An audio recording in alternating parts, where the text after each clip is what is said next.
esta mesa de la jornada de tarde. Esta mesa se titula Rehabilitación centrada en la tecnología. Nos acompañan 3 jóvenes investigadores y yo creo que hay que poner el énfasis en que es tremendamente importante apoyar a toda la investigación que busca la aplicabilidad en dispositivos que ayuden al mundo de la discapacidad. Y también es importante poner el acento en 2 cuestiones.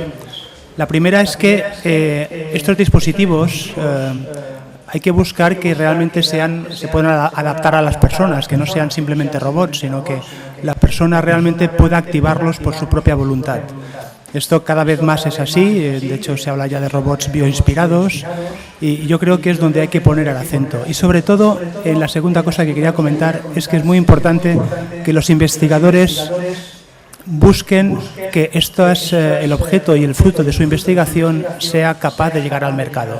Y aquí es verdad que tanto la Administración como las instituciones debemos de poner los medios para que los investigadores puedan crear instrumentos o tengan a su acceso un sector industrial pues que permita que estos dispositivos puedan tener una representación en el mercado siempre a unos precios competitivos. Y eso yo creo que en España es algo que no hacemos bien y que habría que trabajar mejor. Dicho esto, doy paso a nuestros compañeros de mesa. En primer lugar, hablará el doctor Bartomeu Motos. Su presentación es sobre la reconstrucción cinemática de las variables articulares del miembro superior en terapias asistidas por robots. Decir que él es ingeniero y trabaja en la Universidad Miguel Hernández de Elche. Adelante. Muchas gracias por la presentación. Y bueno, como bien ha comentado, voy a hablaros un poco de la reconstrucción cinemática en variables articulares del miembro superior en terapias asistidas por robots. Vengo de la Universidad Miguel Hernández y estamos allí investigando. Bien, empezando un poco con este tema, vamos a hablar un poco de la rehabilitación robótica. Esta rehabilitación lo que nos permite son terapias más intensivas, proporcionando información objetiva sobre la mejora del paciente. Esto nos permite poder evaluar y llevar un control más riguroso sobre el paciente. Las patologías objetivas en las que se centran este tipo de rehabilitaciones pueden ser las neuromotoras, las musculoesqueléticas o las cognitivas y neurodegenerativas. Entre otras, también puede haber muchas más. Para este tipo de rehabilitación existen varios tipos de robots, los cuales pueden ser de tipo exoesqueleto, el cual tenemos el control total del brazo, pero requiere un gran tiempo en el acople del robot al brazo, ya que una pequeña desalineación en las articulaciones del brazo pueden proporcionar en el brazo posiciones que no son anatómicamente posibles por el paciente.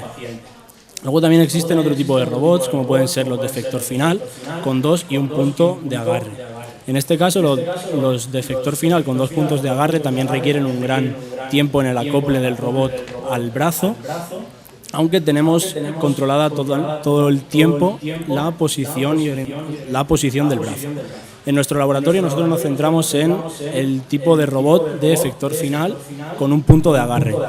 Estos robots permiten que cualquier paciente se adapte a la terapia y se adapte fácilmente a este tipo de robots. Pero en contra no sabemos la posición del brazo durante la terapia ni cómo se está ejerciendo esa actividad. Por tanto, necesitamos alguna herramienta para saber cómo está ese brazo a lo largo de los ejercicios que está realizando el paciente. De ahí aparece la necesidad de crear una reconstrucción cinemática con algunos dispositivos que no sean invasivos a la hora de realizar el ejercicio. En nuestro laboratorio tenemos 2 tipos de robots diferentes, en el cual el primer robot se llama Hermes, que permite movimientos tridimensionales, y en este caso con este tipo de robots vamos a realizar una reconstrucción de 7 grados de libertad. 3 grados de libertad en la muñeca, extensión y flexión del codo y 3 grados de libertad en el hombro. Por otra parte está el robot llamado Pupan, que permite realizar movimientos planares en 2D y en este caso vamos a obtener una reconstrucción de 5 grados de libertad. ya que 2 grados de libertad de la muñeca están fijos durante toda la terapia. Bien. Estos algoritmos se basan en conocer la posición y orientación del acelerómetro colocado en el brazo. También podéis ver en la figura de la izquierda que se le han colocado en el brazo una serie de marcadores. Estos marcadores los usamos para validar este algoritmo que nosotros estamos desarrollando, ya que estos marcadores nos permiten conocer la posición con un mínimo error de la posición real del hombro, del brazo. Vale. Estos 2 algoritmos se basan en la inversa del jacobiano, que lo que nos permite calcular es la velocidad articular la velocidad articular del brazo que se necesita para alcanzar la posición requerida. Esta velocidad la metemos en un integrador, así lo que evitamos son grandes saltos en las coordenadas articulares. Bien, cada reconstrucción, la de 7 grados de libertad y la de 5 grados de libertad, tiene una serie de características. En el primer caso, de 7 grados de libertad, se asume que el hombro es fijo, solo se coloca un acelerómetro sobre el brazo y permite el movimiento completo de todas las articulaciones del brazo. Sin embargo, el otro tipo de reconstrucción se estiman los movimientos del hombro. Eso es algo que en el otro tipo de reconstrucción no lo tenemos. Por consiguiente, necesitamos, aparte de un acelerómetro, también una IMU, que es un sistema magnetoinercial que nos permite medir la orientación. Y en estos tipos de reconstrucción necesitamos que la muñeca esté fija durante toda la terapia. Bien, os voy a explicar un poco muy por encima en qué se basa, cómo obtenemos la orientación del acelerómetro, que es la base de este algoritmo. Necesitamos que colocar el acelerómetro, como se pone ahí, en esta posición de referencia. Con lo cual, el acelerómetro nos está diciendo que la gravedad está sobre el eje Y, con este valor. Por eso, ese 1 ahí. Entonces, si asumimos un movimiento aleatorio, el que queramos, podemos obtener una de las posibles rotaciones que ese acelerómetro se ha llevado a cabo. Pero no es la única. Existen infinitas soluciones, por lo que necesitamos que el vector Z, que es el que está dibujado en azul, esté perpendicular sobre el plano que siempre forman el punto muñeca, codo y hombro. Entonces lo que necesitamos es resolver esta ecuación, que es básicamente hacer esa rotación que acabamos de comentar para que el eje Z de color azul quede perpendicular a ese plano. Y resolviendo esa ecuación ya tenemos la rotación de ese acelerómetro colocado en el brazo con respecto al robot. Entonces ya podemos conocer la información que desconocemos. En este caso, para la reconstrucción de 7 grados de libertad, lo que necesitamos conocer es la posición y orientación del codo. En el otro caso, lo que desconocemos es la orientación del codo, porque la posición nos la da el robot, y la posición y orientación del hombro, que en este caso la podemos estimar. Si seguimos las ecuaciones que os muestro a continuación, podemos obtener esta información tanto para 7 grados de libertad como para 5 grados de libertad. Bien, una vez esto está muy bonito porque es una reconstrucción matemática y supuestamente tiene que funcionar muy bien, pero tenemos que validarlo. En este caso tenemos un vídeo aquí que nos presentó un ejercicio que hemos realizado en el laboratorio donde un sujeto sano, realiza un movimiento y en tiempo real estamos reconstruyendo la posición del brazo durante todo el ejercicio. Bien, si podéis ver, el hombro no está fijo. Ese es uno de los principales problemas de este tipo de reconstrucción. Por eso hemos realizado el otro tipo de reconstrucción de 5 grados de libertad, donde también medimos el movimiento de ese hombro. ¿Cómo de preciso es este algoritmo? Bien, hemos realizado un ejercicio con 5 sujetos sanos, 3 repeticiones cada usuario, y aquí os muestro una gráfica de un sujeto, en el que podemos ver con línea punteada la reconstrucción de este algoritmo y en línea lisa la reconstrucción directa, es decir, la obtenida con las cámaras, que hemos dicho que el sistema de cámaras tiene una muy buena precisión. Por tanto, ¿cómo de preciso es? En números. Aquí os muestro una tabla en la que se muestra cada articulación de las 7 que hemos estado hablando en radianes. Esto Lo tenía que haber puesto en grados, perdonad por este fallo, porque todo el mundo tenemos en la cabeza los grados, más que los radianes, pero básicamente 0,1 radian son unos 5 grados y estamos por debajo de ese error. Menos de 5 grados a veces es muy difícil apreciar ese pequeño error con la vista, visualmente. ¿Vale? Entonces podemos decir que este algoritmo que hemos desarrollado con un dispositivo no invasivo colocado sobre el brazo es bastante preciso. Entonces, para ver lo que hemos comentado antes de la orientación del hombro, que es un punto clave en este tipo de terapias, es decir, cómo se está midiendo, cómo se está realizando este tipo de ejercicio, necesitamos si se está haciendo un desplazamiento del hombro o no. Entonces, hemos hecho una nueva experimentación con este otro robot, el cual hemos hecho dos tipos de... Cada paciente ha hecho dos tipos de ejercicios. Uno ha intentado mover muy poco el hombro durante todo el ejercicio y el otro ha intentado compensar el movimiento con el tronco, acompañando la mano. Este tipo de ejercicio que ha realizado los 50 sujetos sanos ha sido una actividad en forma de ruleta tridimensional. Lo que tenía que hacer era desde el punto central hasta los extremos, 8 posiciones, tenía que ir, coger una caja y llevarla al centro, realizando un total de 16 movimientos. ¿Qué obtenemos con esto? Cuando el sujeto no realiza una compensación, el movimiento, el rango articular de cada articulación, valga la redundancia, tiene un mayor, adquiere un, perdón,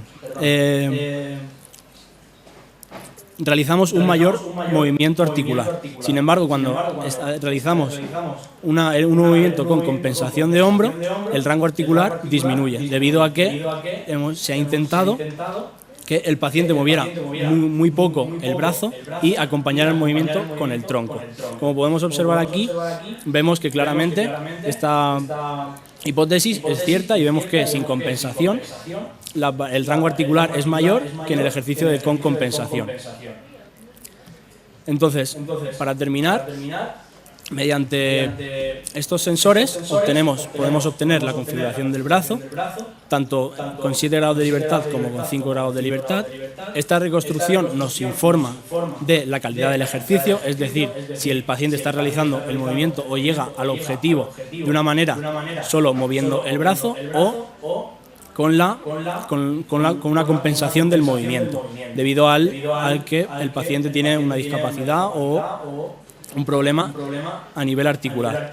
Y también, por consiguiente, la compensación del tronco durante el ejercicio puede ser estimada y evaluada ejercicio tras ejercicio dentro de una misma terapia.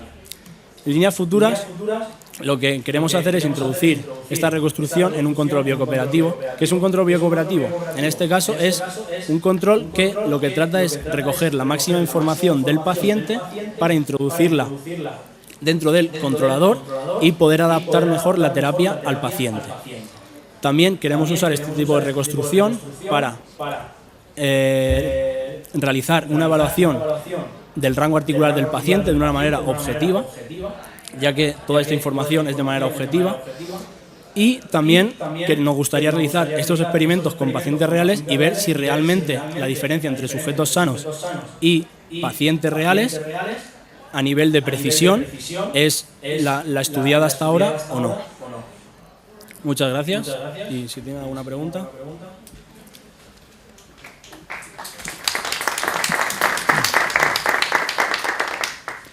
Gracias, Arturo. Si os parece, abriremos al final un turno de preguntas después de la finalización de las 3 ponencias. A continuación, tenemos a Laura Barbosa, también ingeniero, viene de la Universidad de La Salle en Bogotá y nos va a hablar sobre la implementación de un sistema interactivo para la rehabilitación de niños con implante coclear. Adelante, Laura. Muchas gracias. Este proyecto es implementación de un sistema interactivo para la rehabilitación de implante coclear. Está el contenido. La idea de este proyecto es debido a la problemática existente en el sector de salud, ya que continuamente se hace una rehabilitación que es algo ambigua. como se observa en las siguientes imágenes. Este proyecto se trabaja en conjunto con el Hospital San Rafael, con el jefe de otología y la fonoaudióloga María Elena Sabogal. Entonces, ¿qué es un sistema interactivo? Un sistema interactivo es aquel que me permite la interacción entre el usuario y una máquina, generándome alguna retroalimentación. El problema surge debido a que un paciente con implante coclear que va a necesitar rehabilitación absolutamente toda su vida, durante 3 veces a la semana. Esto genera una dependencia obviamente entre el paciente y el médico. Y además de esto hay pacientes que viven a las afueras de la ciudad, por lo que no pueden asistir continuamente a los controles y no se va a generar el resultado que se necesita para su completa rehabilitación. Hay que aclarar qué es el implante coclear. El implante coclear es un sistema artificial que permite que las señales bioeléctricas en las cuales el paciente vuelva a escuchar. Eso obviamente requiere una terapia, no es poner el aparato y decir, ahí está, no, hay un personal capacitado que se encarga de la rehabilitación de esta, que es el fonoaudiólogo o la fonoaudióloga. Para desarrollar este proyecto lo que se hizo fue primero el desarrollo y la puesta en marcha. Lo que se hace es hacer diagramas o casos de usos, que es lo que nos indica qué va a haber entre el paciente y el sistema, que va a tener el sistema. Contamos con el paciente solo va a ingresar a una parte del sistema que es la etapa de la rehabilitación de él, en donde nos especializamos en los sonidos LIN y las vocales. Esta es solo una etapa de la rehabilitación y lo que hacemos es que a través del reconocimiento de imágenes y de voz se lleva a cabo la terapia. Por otro lado, el doctor ingresa tanto a la historia clínica como a la rehabilitación y de esta manera tiene una retroalimentación de cómo va su paciente haciendo su rehabilitación. Están los diagramas de secuencia del paciente en donde se enfoca todos los pasos entre el paciente y el sistema, como ustedes pueden ver, en los cuales es primero encender la pantalla, conectarse al sistema. El sistema funciona como una página web, es decir que absolutamente cualquiera que tenga internet va a poder ingresar de esta manera. ¿Por qué se hizo así? Porque Colombia es un país subdesarrollado que no puede contar con sistemas avanzados de tecnología. Es la manera más fácil. Se hace el diseño o el modelo computacional que se va a hacer a través de la cámara y el micrófono. Este es cómo se va a hacer el reconocimiento de imágenes, que es a partir de la binarización de la imagen, el preprocesamiento. Se aplica el método Pavlidis, que me permite identificar correctamente si es la letra. Esta letra, lo que se hace es que el paciente, él ubica una letra enfrente de la cámara. Primero que todo, en el sistema produce un sonido, que en este caso va a ser una vocal, porque nos enfocamos en estas, la A, la E, la I, la O. El paciente que está en su rehabilitación, él tiene que saber capaz de primero detectar el sonido y identificar qué tipo de sonido es. Una vez que identifique qué sonido es, él lo que va a hacer es poner en pantalla o al frente de la cámara la vocal que es correcta. Si la vocal es correcta, entonces vamos a tener un acceso permitido, como se ve ahí en el mapa de navegación. Si el sonido es si la imagen es correcta, entonces vamos a ir a otra etapa, que es donde vamos a producir el sonido. En este caso, el paciente ya tiene que poder discriminar qué tipo de sonido es. Si el paciente es capaz de discriminar el sonido, él obviamente va a reproducir el mismo sonido, va a decir alguna de estas letras. Y de esta manera el sistema mismo va a guardar qué errores tuvo el paciente o qué fue lo que se encontró. Como tal, aquí en pantalla ustedes pueden ver cómo funciona el sistema. El sistema en realidad al principio es algo básico. Se encuentra información de qué es el implante coclear, qué es la rehabilitación. Este es para el caso del doctor. El doctor aquí puede ingresar a la historia clínica del paciente a través del usuario y su contraseña y puede consultar cómo es el avance del paciente. Algo muy importante en la rehabilitación es conocer la historia clínica del paciente, quién lo ha llevado, qué problemas ha tenido, si el paciente era oyente o no oyente antes del proceso.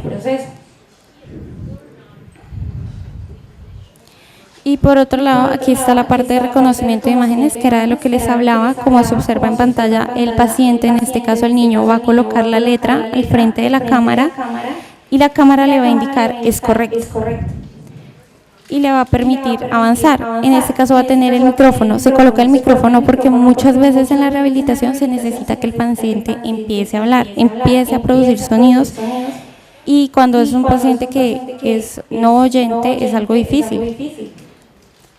Y por último están los análisis de resultados. Este programa se comprobó solamente con un usuario. Era una niña implantada desde los 2 años y actualmente tiene 7 años. Y pues lo más importante es que se adaptó, le llamó la atención y no fue lo que siempre se tenía. Que la rehabilitación usualmente es que la doctora, para que ellos no hagan lectura labiofacial, se coloca un papel enfrente de su cara. De esa manera, al tener una máquina, él no va a poder hacer lectura labiofacial. Él tiene que esforzarse por saber lo que está escuchando, si está detectando y si está discriminando.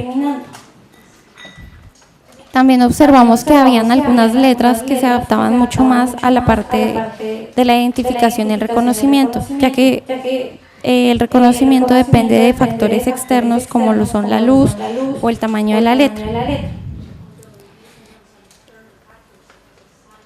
Y por último, hay algunas letras que son parecidas, como lo es la I y la E, y es donde se presenta, digamos, los más bajos resultados. Es donde el sistema le cuesta más hacer el preprocesamiento y el procesamiento de las letras. Pues como conclusión es que el sistema se puede adaptar a la terapia y va a servir como un apoyo para la fonoaudióloga. Y además de esto es algo que le va a permitir ayudarla en caso de que ellos no tengan continuamente al paciente. Ella lo que puede formar aquí es un programa para ese paciente y decirle, por favor, haga este programa, y ella continuamente ver los resultados de cómo lo está haciendo el paciente. Además es altamente adaptable, se adapta a cualquier medio, a cualquier sistema, y como futuro pues obviamente tenemos la idea de que esto se vuelva también en una aplicación, ya que le va a llamar más la atención al niño y va a generar muchos mejores resultados, así como adaptar a diferentes tests que existen actualmente y no solamente quedarnos en el test de los sonidos Link. Ya, gracias.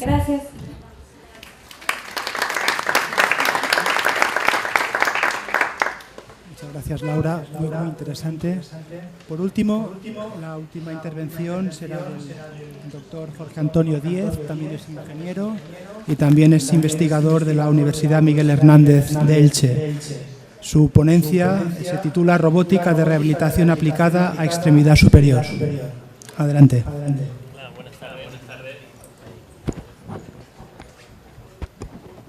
Buenas tardes, soy Jorge Díez, soy el encargado del diseño mecánico de los robots y del prototipado de ellos, del laboratorio de robótica de rehabilitación de nuestra universidad.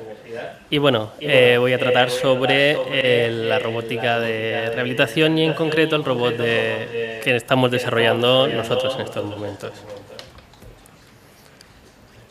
Vale, bueno, en primer lugar es necesario conocer la problemática a la que nos enfrentamos, ¿vale? La Organización Mundial de la Salud prevé un incremento de la edad media de la población considerable. Se espera que haya un incremento del 50% de las personas mayores de 60 años en 2050, por lo que las enfermedades relacionadas con la edad van a crear va a suponer un problema futuro en el futuro reciente. Vale, parte de esta problemática son los accidentes cerebrovasculares, la palabra, que se prevén que sean la primera causa de discapacidad permanente en los países desarrollados, por lo que es necesario un método pues eficiente para tratar con esa problemática, y es necesario en el corto plazo. Nosotros nos centramos en el brazo, que es un elemento imprescindible para las actividades de la vida diaria, escribo ADL en inglés, que entonces es donde nos hemos centrado nosotros. La robótica de rehabilitación nace para cubrir una necesidad. ¿Vale? No pretende desplazar al terapeuta ni a la rehabilitación, sino asistir durante la sesión. ¿Por qué? Bueno, en la rehabilitación influye mucho el factor humano, cómo esté estresado el terapeuta, si está cansado, el humor que tenga. Luego, como ha comentado mi compañero, la valoración es bastante imprecisa, medir bien los movimientos, cómo ha ido evolucionando el paciente. Y por otra parte, existen las limitaciones de personal y de tiempo. Un terapeuta puede tratar a 1 o 2 personas a la vez, como mucho, y eso genera una limitación de personal. El objetivo de la robótica de rehabilitación pues, es asistir al terapeuta, creando una mayor repetibilidad en las terapias, de una a la otra, que las condiciones sean muy parecidas.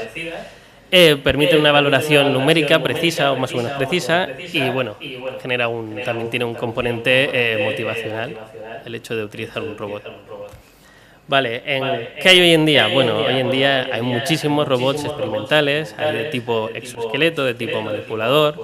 Luego también influye mucho qué tipo de sistema de actuación tiene, si es eléctrico, si es neumático, si es hidráulico. Determina mucho las características y la dinámica del robot. Bueno, varios ejemplos. Aquí tenemos un exoesqueleto, ¿vale? El exoesqueleto pues tiende a adaptarse al cuerpo. Veo aquí los del exoesqueleto de piernas, se les aparece una sonrisa. Bien, este es el Armin, vemos que es un poco voluminoso, se tiene que adaptar bien a las dimensiones del paciente, entonces, bueno, es experimental, pero del paso a la vida real pues hay un rato. Hay otra versión de tipo manipulador, quiere decir, no es un exoesqueleto que se adapta al brazo, sino es un extremo del robot, lo coge el paciente. Tenemos el Emotion Arm del MIT, ¿vale? Que es eléctrico. Luego tenemos esos esqueletos neumáticos. La neumática tiene la ventaja de que es flexible, entonces es más cómoda y más segura para el paciente, y la desventaja de que es lenta y es más difícil de controlar. Aquí tenemos el robot que hemos desarrollado nosotros, un robot de efector final, el Pupan, que es neumático y hace movimientos en 2 dimensiones. ¿Vale? Entonces, bueno, todo esto vemos que los robots o son muy aparatosos o quizá demasiado simples, y quizá hay una brecha que no se ha explotado del todo, y eso es lo que queremos hacer con el nuevo diseño del robot que estamos haciendo. El robot está pensado para trabajar tanto en decúbito supino, tumbado hacia arriba, y sedestación, sentado. Hemos decidido que sea manipulador porque los exoesqueletos pues, son bastante aparatosos y complican mucho el diseño, la instalación al paciente, y si se tardan más de 5 minutos en instalar al paciente, el terapeuta normalmente no lo va a usar, que le supone un coste que no tiene que asumir. Otra cosa con la que trabajamos, y es una base de todo lo que desarrollamos nosotros, es la actuación neumática. Consideramos que es más segura y es lo que ponemos ante todo. Y bueno, la idea es que pueda hacer movimientos en las 3 dimensiones, que mueva el brazo del paciente en todo el espacio. ¿Qué retos se plantean con estas especificaciones? Bueno, al ser movimientos tridimensionales, además de vencer la resistencia que puede ofrecer el paciente, nos enfrentamos con el peso del brazo del paciente, que puede ser una fuerza considerable. Luego, al trabajar en estas 2 formas, sentado y tumbado, pues tenemos el problema de que el espacio de trabajo que hace falta es relativamente grande. También, al ser un robot manipulador y no es esqueleto, es necesario reconstruir el brazo del paciente, los algoritmos que está desarrollando mi compañero, para saber efectivamente qué movimientos está haciendo el paciente. Y por otra parte tenemos el problema de que es neumático, y eso mete una dificultad añadida en el control. Bueno, hemos separado el sistema para solucionar esos 3 grados de libertad que tenemos en subsistemas. por un lado, controlamos los movimientos paralelos al suelo con una solución muy parecida a la que ya tenemos, el pup-arm. Es un pup-arm que se encuentra por encima del paciente. El problema del robot reside en levantar el brazo. Es una cosa relativamente sencilla, levantar un brazo, cogerlo y subirlo. Bueno, pues para un robot es bastante difícil porque hay que hacerlo con seguridad. El robot no controla la fuerza, no es capaz de saber si está haciendo daño al paciente, dónde llega al paciente, dónde no. Entonces, esa es una dificultad. Y también tenemos el problema de las limitaciones en los actuadores, que realmente dan muchos quebraderos de cabeza. La solución obtenida, pues bueno, es un mecanismo muy sencillo, es como una bomba de estas de agua en las películas del viejo oeste, ¿vale? Y la gracia está en que usamos un actuador muy fuerte que puede con todo, pero que la ventaja la tiene el paciente. El paciente, cuando se vea apurado, cuando no puede hacer un movimiento, va a poder vencer al robot. No es difícil y aún así el robot tendrá capacidad de hacerle moverse. Por otro lado, nos queda como enganchar el paciente al brazo, que lo veremos ahora a continuación. Y además es interesante medir cómo está el brazo orientado. Bueno, pues hemos ideado un mecanismillo, ¿vale?, que permite medir los giros alrededor de la muñeca. Y por lo tanto, pues tenemos datos para reconstruir el brazo del paciente. Bien, este es el efecto final. Es bastante fácil de instalar, es una especie de grillete que se abre, se cierra y engancha al paciente y no tienes por qué atarle nada ni hacer nada. El paciente no tienes que abrirle demasiado la mano para poder cerrarlo, entonces es bastante rápido. Bueno, aquí tenemos una foto del prototipo construido. Vemos también las dos formas de uso, tumbado, el usuario, que soy yo, y luego una terapeuta de la clínica donde estamos probando, usándolo en modo de sedestación. Bien, además del robot, para la rehabilitación es interesante tener una interfaz de usuario y un software pues, que te controle y gestione los pacientes, cómo ir evolucionando y todo eso se lo diga al terapeuta. Poder realizar las valoraciones, las reconstrucciones de las que hemos hablado. Y además presentamos con juegos y ejercicios interactivos las actividades de rehabilitación y simulamos también actividades de la vida diaria como pues, servirse un vaso, preparar un huevo y todo eso pues con el objetivo de facilitar la labor al terapeuta y además hacer divertida y amena la terapia al paciente. Aquí tenemos unos pantallazos.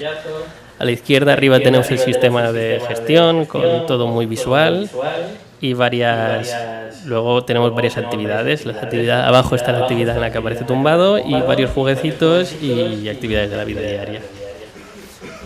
Por otra parte, el sistema de control también da muchos quebraderos de cabeza porque los actuadores son bastante limitados, no son rápidos y por lo tanto hemos tenido que olvidarnos de los controles tradicionales y estamos diseñando un control experimental del campo de potencial que consiste en simplemente que el robot no te lleva a una posición determinada, sino que hacemos como un valle de fuerza que te obliga o te impulsa hacia el objetivo, pero en ningún momento el robot está controlando dónde estás, solo te impulsa al objetivo. Y bueno, esto lo hemos probado ya con sujetos sanos antes de pasar a las pruebas clínicas. Y bueno, hemos conseguido resultados de seguimiento de trayectorias bastante aceptables. Vemos aquí en la imagen de la derecha, bueno, la línea continua es el movimiento real y la discontinua el deseado y hay un error de centímetros.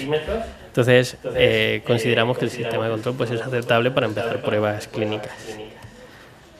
Bueno, ¿y todo esto dónde nos lleva? Pues de momento, una vez hemos hecho el diseño y probado con nosotros, hemos llevado el robot al hospital de Denia, de La Pedrera, donde estamos haciendo pruebas con pacientes, y en el hospital tenemos los dos robots. A la izquierda tenemos el que hemos diseñado ahora, a la derecha tenemos el robot pup-arm y estamos a la espera pues, de tener pruebas clínicas, resultados, ver la opinión de los pacientes y poder mejorar. Las líneas futuras, bueno, trabajar en eso, mejorar la ergonomía, que es un aspecto pues, que hay que cuidar más y importante para las personas. Y bueno, por último, agradecimientos hay que agradecer al Hospital Clínica Benidorm y al CETI, que son los financiadores del proyecto en cuestión. Muchas gracias.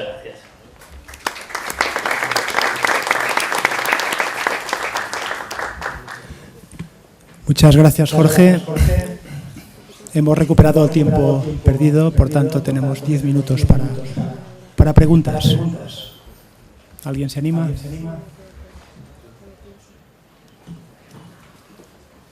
Tenemos aquí una pregunta.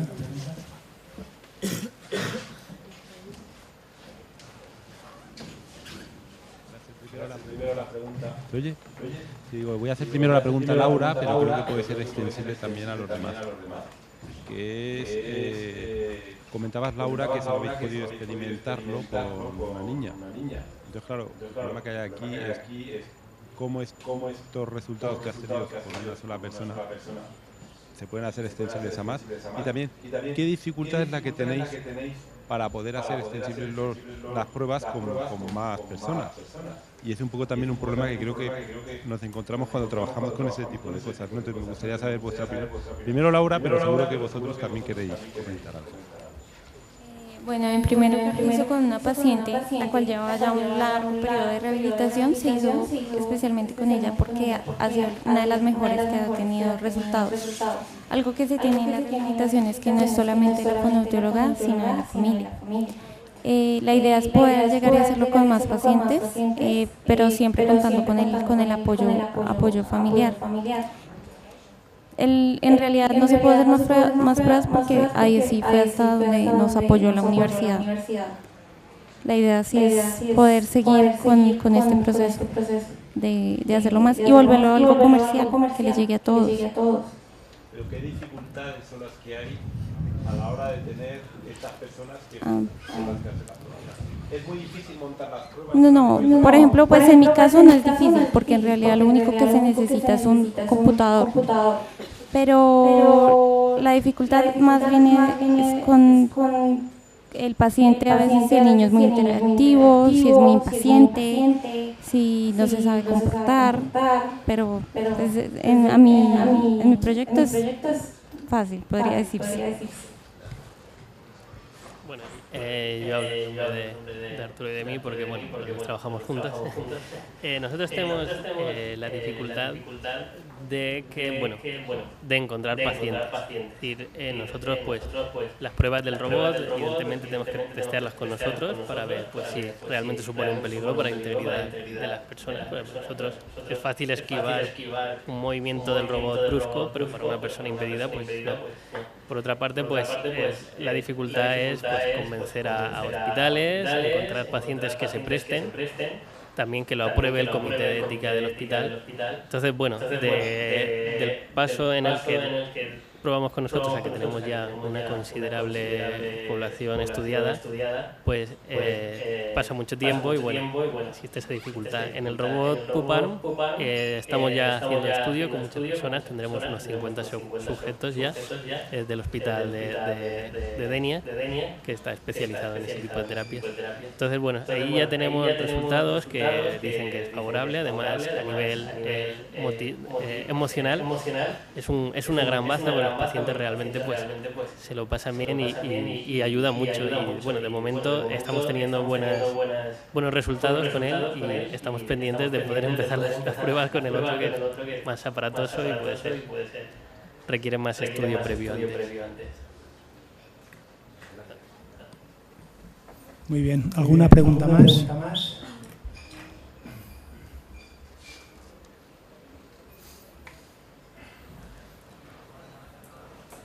Yo quiero hacer una pregunta también a Javier en relación a lo que sería la selección de estos usuarios finales, que tenéis, tenéis la facilidad de trabajar directamente con los rehabilitadores de la clínica, y entiendo que la selección de quién va realmente a probar el dispositivo y será por parte de los clínicos, ¿no? Entiendo.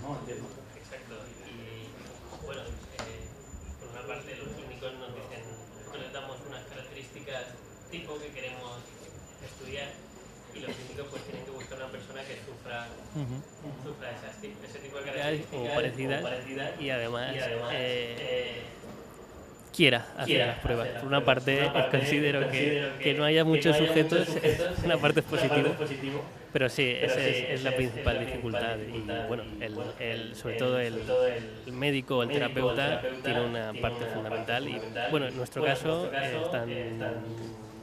son bastante están a favor de utilizarlo y de experimentar, porque bueno, han visto que efectivamente en el poco tiempo que iban probándolo pues, han obtenido resultados y esperan dar un mejor servicio con ello. Me ha resultado curioso que la estrategia de generación de trayectorias, ¿no?, que utilizáis de campos de potencial, pues eso entiendo que es una decisión vuestra, porque es una cosa muy robótica, pero lo que sí me ha dado la atención un poco, que lógicamente vosotros proponéis esa estrategia de cómo tiene que reaccionar el robot en la iteración. La pregunta es, ¿tenéis datos, digamos, en esta plataforma que tiene más tiempo, de cómo funcionan esas estrategias a largo tiempo? Las distintas estrategias pues tienen bastantes parámetros que ajustar y hemos estado trabajando en ello con los pocos sujetos que hemos utilizado. Bueno, hemos comprobado pues que funcionan aceptablemente, voy a decirte. Vale, aún contiene pues, algunos supuestos en los que fallan y pueden llegar a ser algo inestables, pero bueno, el diseño mecánico procura que el robot pues, no pueda hacer nada fuera de lo normal o dañar al paciente. Son decisiones nuestras, probamos con tipos controles clásicos de tipo PID o de control de fuerza, que no hemos conseguido implementar porque los actuadores reaccionan tarde, y de esta forma pues lo que planteamos, la idea es básicamente es como meter una bola dentro de un cuenco que tiende a ir al centro. Pues eso es lo que vamos a hacer, hacemos un cuenco de la forma que queramos, de forma que el brazo tienda siempre a ir por eso. Y además la verdad es que conceptualmente es sencillo, porque es eso, es una bola dentro de un cuenco que va al punto que tú quieres. Eso le damos la forma que queremos, hacemos que varíe en el tiempo para que si el paciente está atascado en un punto, que no se desmotive, que el robot le ayude. Y bueno, de esa forma conseguimos además, ajustando distintos parámetros, además conseguimos efectos de que si el paciente lo hace bien, el sistema se lo complica, y si el paciente le cuesta, el sistema le facilita, lo cual motivacionalmente es muy importante, porque si se frustra el paciente, la terapia pues al final es contraproducente, incluso puede evitar querer usar. Entonces nosotros procuramos con este control pues intentar adaptarlo al paciente, además, una de las bazas que tiene. Muchas gracias y bueno, enhorabuena a los ponentes por el trabajo presentado. Una pregunta más. Yo quería haceros una pregunta. Primero, me habéis contestado al tema de la financiación, me habéis dicho que el proyecto lo ha financiado el CEBETI, pero os quería preguntar el tema de si en el tema de la robótica habéis pensado a medio plazo incorporar algún tipo de electrodos sobre la masa muscular del paciente, de tal manera que hagamos no solo hagamos rehabilitación del paciente, y de tal manera que el robot trabaje aquello que no trabaja el músculo, y poco a poco vamos recuperando ese miembro. Eso está previsto. Bueno, de momento tenemos a veces en algunas pruebas sí que medimos señales biológicas, el EMG, y bueno, pero realmente simplemente es para comprobar como has comentado, comprobar que efectivamente trabajan en esas zonas. Pero no sé si no he entendido una parte de la pregunta, si te refieres a que además actuemos el brazo aparte. Sí, puede estar el sensor haciendo estímulos eléctricos para desarrollar el músculo, y después tienes que trabajar con el botón. Vale, no, eso no, la verdad es que no lo hemos pensado, la verdad. Puede ser interesante, pero aparte de medir EMG no te voy a cobrar ni idea. De todos modos, me gustaría también comentar lo que el público comentaba, lo difícil que es desde la universidad acceder a colectivos de pacientes o de usuarios y que realmente es complicado validar según qué tipo de técnicas con Ns tan bajas. Aquí quizás también pues convendría a veces poner más en común hospitales y centros de investigación y universidades para que realmente estas tecnologías pues se puedan validar desde un punto de vista clínico, y creo que en Colombia puede pasar algo parecido, ¿verdad? Sí, en Colombia hay gran dificultad en lo que es la parte médica de los hospitales apoyando a las universidades. Si la universidad directamente no lo está apoyando a uno, pues ellos no van a brindar sus pacientes para poder hacer investigación. Muy bien, pues por mi parte damos cerrada esta mesa y muchísimas gracias a los ponentes y al público. Gracias.